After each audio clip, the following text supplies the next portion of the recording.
Don Arturo is an elderly gentleman who remembers it all. And he'll talk about it to anyone who's willing to listen. His grandchildren are too big. He's already a great-grandfather, and he prefers to tell the little ones other stories. Arturo tells of how one day a general arrived, dismounted his horse, which seemed incredibly tall but was merely a healthy animal in a land of skinny, arthritic beasts, and ordered that all the Gomorros, the peasants who raised opium poppies, be rounded up.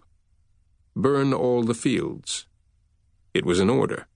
That's the way the government works. Do it or end up in jail. For 10 years. Jail, the Gomorros all thought, the sooner the better. Growing grain again was worse than going to jail. But during those 10 years, their children wouldn't be able to grow poppies, and the land would be seized or, in the best of circumstances, devastated by drought. The Gomorros merely lowered their eyes. Their lands and their poppies would all be burned. Soldiers arrived and dumped diesel fuel on the soil, the flowers, the mule tracks, the paths leading from one estate to another. Arturo told how fields once red with poppies were now stained black with buckets of dark, dense diesel fuel, how a foul smell saturated the air. Back then, the work was all done by hand. Those big poison pumps didn't exist yet. Bucketfuls of stench. But that's not the reason old Arturo remembers it all. He remembers because it was there that he learned how to recognize courage and that cowardice tastes of human flesh. The fields caught fire, but slowly. Not a sudden burst of flame, but row by row, fire contaminating fire. Thousands of flowers, stems, and roots catching fire. The peasants all watched, and so did the police and the mayor, the women and the children. A painful spectacle. Then, all of a sudden, they saw screaming balls of fire come shooting out of the nearby bushes. Living flames, it seemed, leaping and gasping for breath. But the fire hadn't suddenly come to life.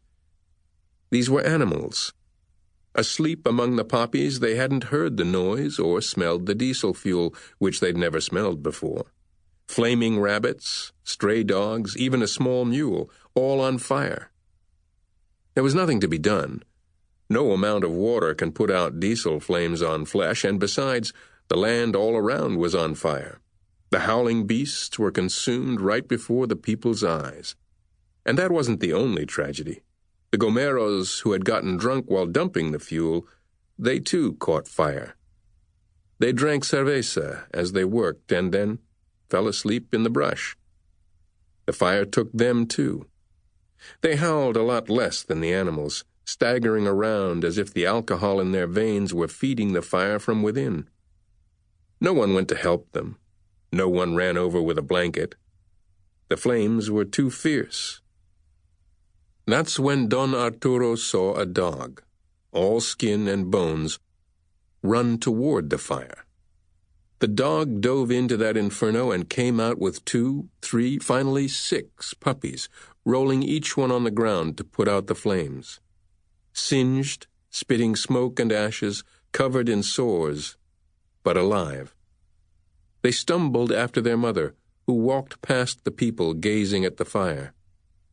She seemed to look right at each one of them, her eyes piercing the Gomorros, the soldiers, and all the other miserable human beings who were just standing there.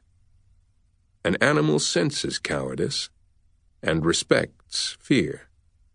Fear is the more vital instinct and deserves more respect.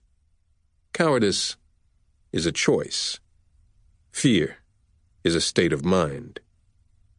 That dog was afraid, but she dove into those flames to save her young. Not one man had saved another man. They'd let them all burn to death. That's how the old man told it. There is no right age for understanding.